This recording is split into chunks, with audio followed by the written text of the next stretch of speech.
All right, there we go. So, welcome to Wake the Fuck Up Wednesday. This is my first one in 2021 where I am back in Alaska. Isn't that crazy? It's so weird to think about. It's so nice because I have my space and my sound stuff here and my teaching board. I have so much space. I don't have the ocean view, but I have the space. All right. So, I have my pens today because today we are going to talk about self compassion as a Jedi mind trick. Now, for those of y'all that may not know, my family, I'm a first generation Filipina, and my mom came here from the Philippines when she was 35. My dad was a first generation Swiss immigrant. He was orphaned, so I kind of was raised in this mentality like to get shit done, you need to work really hard, toughen up, don't complain, and like just kind of suck it up, right? So when I first heard about self compassion, I was like, yeah, I mean, I get it. Like, be nice to yourself. But if you really want to kind of get your life to the next level, you can't be wallowing around and being soft and needing to take care of yourself. Like, you just need to toughen up, right?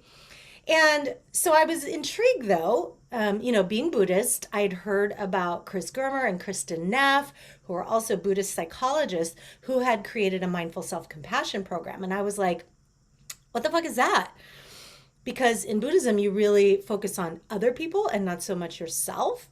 And through that journey, I wisened up to the fact that we can't authentically and fully feel compassion for others if we can't feel it for ourselves. Like it has to start here. And self compassion seems like sort of like, oh, isn't that natural? Like I feel sorry for myself. Self compassion is not the same as pity, right? So it's not feeling sorry for yourself. It's compassion is witnessing the suffering of others and wanting to do something about it. Self compassion is taking that and redirecting it towards yourself. Yeah. So when I was looking at the self compassion thing, though, I was like, well, because I'm still so skeptical, right?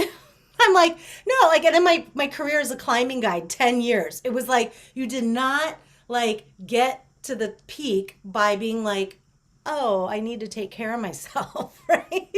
And so I looked and I said, oh, it's these two white people that like created it and then pretty much white people teaching it at that time. And I was like, maybe this is like a thing for people that, and I know this is a horrible stereotype, but I want to be honest about what I was thinking because I bet you might be there too. I was like, it's probably for people that don't know what suffering is really like. Isn't that horrible? Anyway, but I did think that. I was like, oh, this is kind of like for wimps. Like self compassion is for wimps, people that can't really buck up. Yet some small still voice inside me was like, girl, you got to go check that shit out. There's a reason you are so resistant to it. As you, if you've been following me for a while, you probably know by now, I tend to walk towards things that I resist or that I'm afraid of. Like I was afraid of drowning in the ocean, so I learned to surf. I was afraid of what was under the water when I was surfing, so I learned to scuba dive. I was afraid of heights, so I learned to rock climb, right? So my fears ended up making things fun when I faced them. So with this, I was like, why am I so resistant? So I ended up going to a self compassion class in at Esalen, which is like I'll take anything at Esalen and go there. It was amazing, right? It was so amazing. I resisted for like 4 days. And then on, I think it was day four or day five of a 7 day thing, I finally was like, oh, I get it. So I want to teach you the gems of what I learned because I have literally found it to be life saving. I didn't want to think of it that way, but when I think back to when I was super depressed, like before I moved to Hawaii and I was really struggling with the depression, I was like, using self-compassion throughout the day. And when I think about it, I was like, wow, that really like helped me make it through some difficult times. Let's just first go through a few of the most common objections of self-compassion, okay? So, one of those is that from a Buddhist perspective that it's a selfish act. Like, why are we focusing on ourselves? Is in Buddhism all about releasing the ego? Do we not like really exist in and of ourselves? Yada, yada. But again, compassion and wisdom and loving kindness are like core teachings, right? And if we cannot direct those things towards ourselves, when we are going through the world doing that, we're actually spiritually bypassing. We're actually not, we're going through the motions, but we're not really in it because we don't have a felt experience of what it is we're trying to give, right? You can't give what you don't have. So that's number one. Also, just FYI, you've all maybe heard me tell the story at this point of when the Dalai Lama was like at a conference and people were, a teacher, a Western Buddhist teacher was asking, how do you address self-hate? And he was like, what? Translator, like, help me out here. My English is pretty good, but I don't quite get self-hate. There was this back and forth about what it was. And he was like, oh, he was like shocked that that was a thing, that self-hatred was a thing. And it sort of makes sense because in our culture, we are, in Western culture, many of us are raised in a society that tells us from birth that we aren't enough, right? If you're in the Judeo-Christian thing, it's like the whole Adam and Eve thing. If you watch advertisements, if you read magazines, there's all kinds of information coming at us that we're not enough, right? So we really do need to cultivate self-compassion and self-love so we, from that wholeness and strength, can give it to others. The other misperception is that if we give ourselves self-compassion, that will kind of become wusses, right? Like that it's totally wimpy. But research has shown that people with higher levels of self-compassion fare better after traumatic events. They fare better in terms of having fewer PTSD symptoms as their self-compassion increases if they've been learning self-compassion. They are teaching it in the military to military service people to help improve their resilience, to prevent PTSD. And in veterans with higher levels of self-compassion, they actually have lower risk for suicide. So it's pretty incredible. The research clearly shows that self-compassion doesn't make you soft and squishy. It actually makes you more resilient, right? I also want to emphasize that, a sort of byproduct of self-compassion is you can also more effectively create the life that you want to live, right? You can more effectively do that because you're able to bounce back. Think about all the things that we don't do because we don't want to deal with the emotional consequences. We don't want to deal with the emotional consequences of failing. We don't want to deal with the emotional consequences of being rejected, of someone not loving us back, right? We avoid so many things because we're afraid we can't handle the aftermath if it doesn't turn out how we like. And self-compassion practice helps us resource from within so that we can more effectively deal with those things. And then it's kind of like, bring it on. I can handle it, right? Another misconception about self-compassion. Oh, I wanted to talk about the self-pity versus self-compassion. So self-pity is just feeling sorry for someone. Like, oh, but no motivation to help, right? Or if you are motivated to help, it's because there's sort of like a negative perception that they are in a different place than you versus a common humanity component. And I'll talk about more of that in a bit. Like, oh, we are in this together, this being a human thing, right? This goes back to like one of the first noble truths is like the existence of suffering, right? And so many of us think that the goal, especially like with with life coaching and doing integrative psychiatric care, right? People are like, oh, so your goal is to make people feel happy all the time. No, that is not the goal. The goal is not to be happy all the time. The goal is to live fully and be present with what is. When we aren't able to resource and self-soothe and hard shit happens, we check out. What do? We overdrink, we like shop, we watch Netflix until 2 in the morning or whatever, right? We check out. That is not being present with what is. And a lot of people, when they first coach with me and they try to learn how to change their mindset, which is a powerful tool, I always have to remind them first be with it. Be with the discomfort. So how many of you have heard people say, oh, you should just, be with your pain? And then you go, how? And they say, we should feel it in your body. Well, that's not bad advice, but that shit's hard and uncomfortable. And what I found is self-compassion gets you to the place where you can actually be present and feel those emotions so that you can process them fully so that they don't come back, right? Right.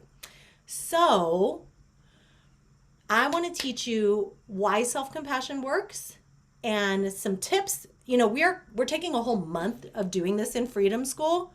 If you want to join in, it's joinfreedomschool.com. We're doing like a whole month on this. So this is like your little intro, your tasty taste, okay? But what you learn here will serve you well, okay? So what did Haley said here? I like how humans are shocked that belittling and beating ourselves up isn't effective or productive. I know. I mean, people do this with animals too, right? I mean, that's why I love all the like horse whisperer movies and all the dog training movies. Like, that's not how we get most effective, sustainable, genuine actions from people, right? Okay. Oh, I'm so happy to have my board back. Woot, woot. Okay. So, I hope my pens still work. I haven't even tried them out. So when we are stressed out, when we have a difficult event occur, okay, what ends up happening is we go into our threat mode, fight, flight, or freeze, right? Fight, flight, or freeze. I know there's a little glare there, but just, you're going to have to roll with it. All right, fight, flight, or freeze. What does this look like if we're not running from a saber-toothed tiger, right? Because that's really what that was meant for. From an evolutionary perspective, these responses, these stress responses come from our more like reptilian brain. Our more primitive brain is probably a better way to say it because it includes like, the not just like the reptilian brain, also the limbic system and all that, right? So we get these stress hormones that are released in a life-threatening situation, like running from a tiger or a car almost hitting us, right? Fight, flight, or freeze, this rush of stress hormones. And when we're not in a physically threatening situation, because most of the time these days we are in a threat to our self-concept. We feel this threat response because something is threatening who we think we are and how we think we are in the world, right? What we end up doing is we end up, let me see, right here. So inner critic, we fight with ourselves. So with the inner critic, we are both the attacker and the attacked. That's why those negative self-talk, shit that we do, that inner mean girl, that's why it's so toxic. Because not only are we the ones doing it, we are also the ones receiving it, right? So we get it from all angles. When we flight, we isolate, right? So we go, I don't need anybody. I'm going to hide away over here. And we go away, right? So freeze is we ruminate. We ruminate and we get stuck in a negative thought pattern, right? So fight, we respond with the inner critic. We shit talk ourselves. See, look, I knew this was going to happen. You're worthless. You suck at this. You should have never tried. We isolate. We think I'm the only person experiencing this. I'm the only one who's flawed. I'm the only one this ever happens to. Or we get stuck in that negative thought pattern, that fucking loop that keeps going and going and going, right? Right. What self-compassion does is it's the antidote to all of these, right? And I'm going to show you here. So with mindful self-compassion, so I did, I ended up doing the mindful self-compassion teacher training. I like went the complete opposite. I was like, I want to dive into this shit. So I did this like 3-month intensive training. And so with mindful self-compassion, when you bring mindfulness to it, instead of spiraling and fighting it, you're just aware that you're suffering. Mindfulness. You are aware that you're suffering. Instead of spiraling and shit talking and doing all stuff, you go, ah. All that's happening right now is you're having a moment of suffering. The antidote to isolation is common humanity.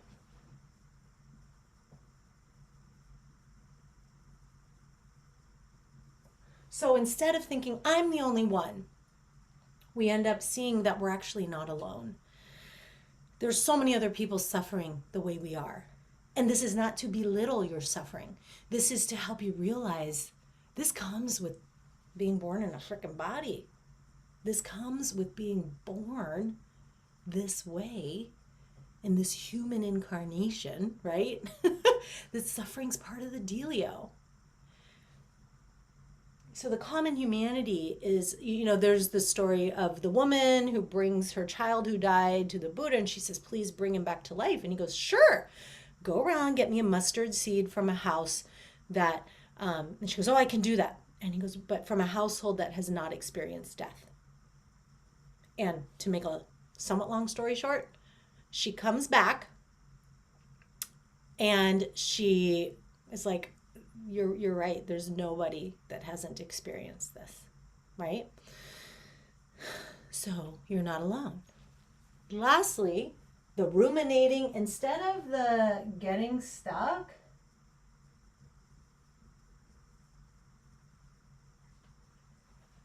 we practice self-kindness, and we instead bring ourselves loving kindness. We bring ourselves soothing touch and kind words. So if you're like, can't even imagine what self-compassion would be like, oh, hey girl, hey.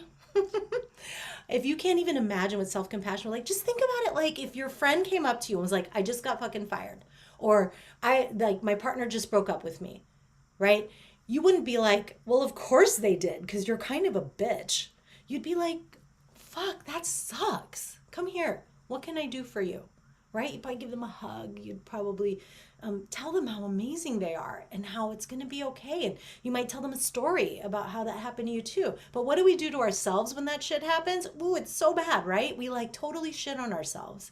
So when we can practice the mindful self-compassion with the components of recognizing that we're suffering, recognizing the common humanity of it, and offering ourselves the same soothing touch and kind words that we would to a friend, guess what it does? So this is where the science kicks in, y'all.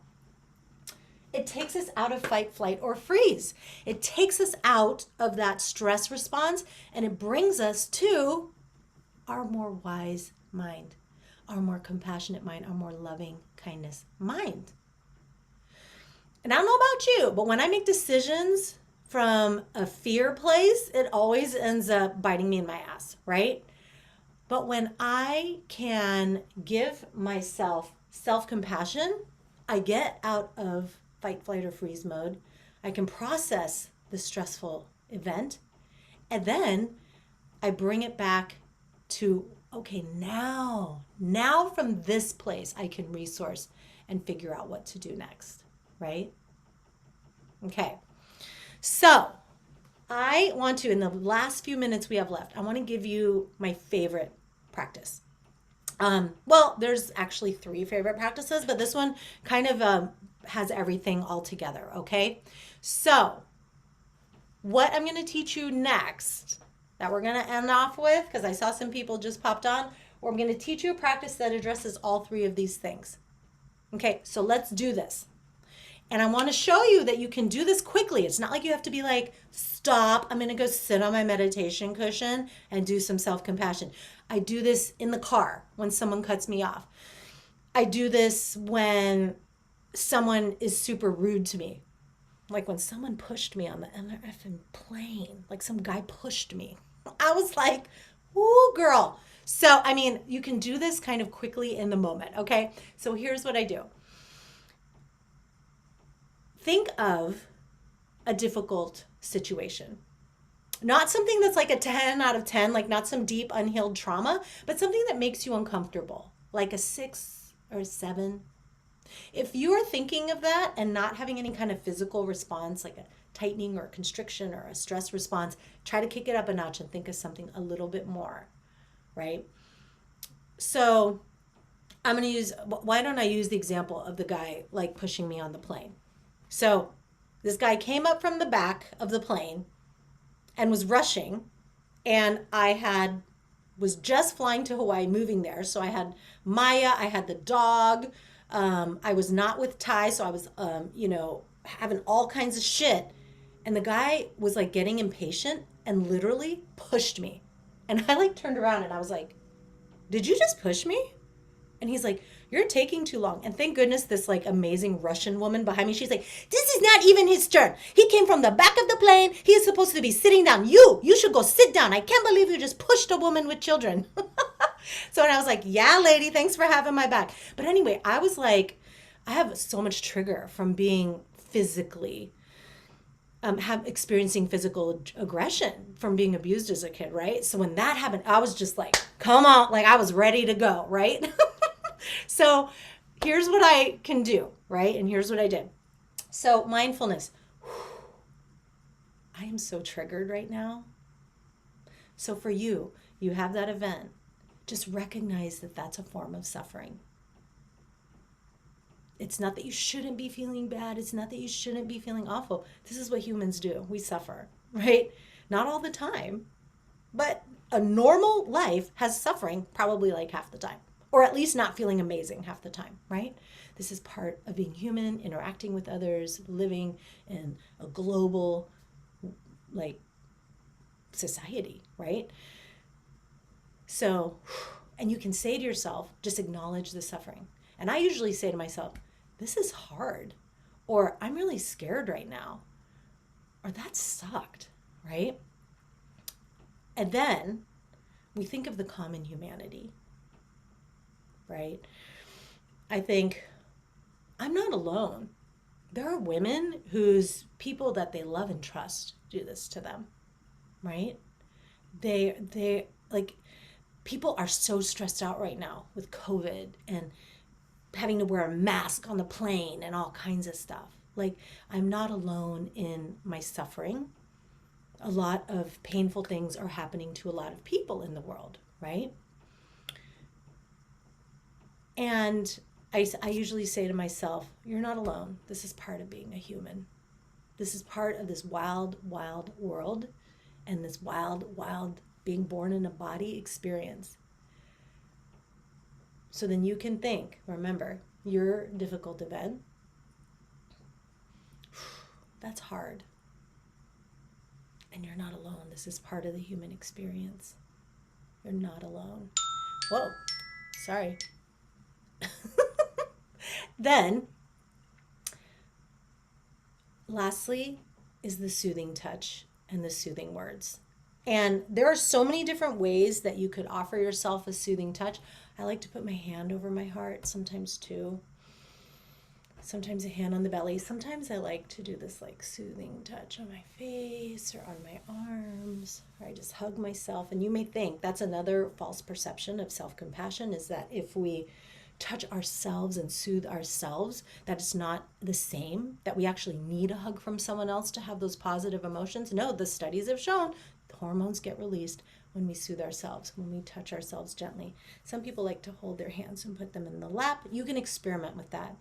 So then I usually put my hand over my heart. We have receptors over our heart and belly that let us, when they experience warmth and pressure, it helps us calm down.